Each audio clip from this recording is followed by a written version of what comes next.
Magandang araw kabola. Sa video na ito kabola, ilalabas po natin ito pong ating panibago pong mock draft kabola for the 2026/2027 po kabola na PBA draft who could turn out to be the deepest ever.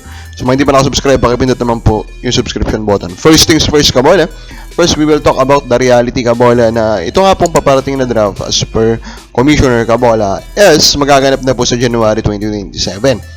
At dahil magaganap na po siya sa January 2027 kabola, that means parang dalawang draft na ito kabola. Kasi UAAP kabola, dalawa yung mangyayari po na season nila kabola before gumaganap tong draft, even NCAA.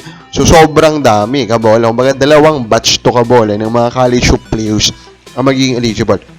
Iba pa yung realidad kabola that of course is around 1.5 extra years kabola to convince itong mga foreign players to join kabola. And I think there will have another big reason to join now kabola kasi nga po ang Ginebra is potentially holding po the number 1 pick because they just traded po for the number 1 pick of Terra Firma. Now take note kabola, they are still holding their first round pick also. Di ba kabola? So imagine that Ginebra having 2 first round picks kabola. Diba? And of course, fans kabola are more than willing siguro to earn less kabola if they will play for Ginebra. So mga ganyan po kabola na mga realidad dito kabola. And of course talagang Ginebra being the number 1 pick kung talagang magtuloy-tuloy pang tatalo po ng Terra Firma, which is we expect kasi nga po they have the worst lineup kabola, talagang pwede makapag-attract din po siya ng mga iba pa pong big names kabola. Speaking of big names, kabola, Teddy Ravena's time to join could finally be this 2027. Lalo na kabola, of course, he ended up kabola cutting his contract kabola with his team dito po sa EuroLeague kabola. So, mukhang this is due to some playing time issues kabola. And of course, understood naman kung saan po nanggagaling dito. So, si Teddy Ravena. Teddy Ravena could join this 2027 draft kasi at this point 30 years old na siya kabola. I think it's very ripe for him to return now. Has proven himself kabola, the first player to again play in EuroLeague. Ang dami na niyang nagawa kabola International League. It's time for him to cement his legacy in the PBA if he wants to, diba? Kabola, if he wants to, and to prove kabola that his style of basketball can dominate the PBA. And actually, I'm really excited, diba, to see him play. So mga bola, excited ka rin ba na makita siya dito, diba? So ito na po ating updated mock draft.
As you can see talaga, we are anticipating a loaded draft. Ikaw, bola. Gusto mo ba yung kinuha ng favorite team mo? Comment na po, so ba?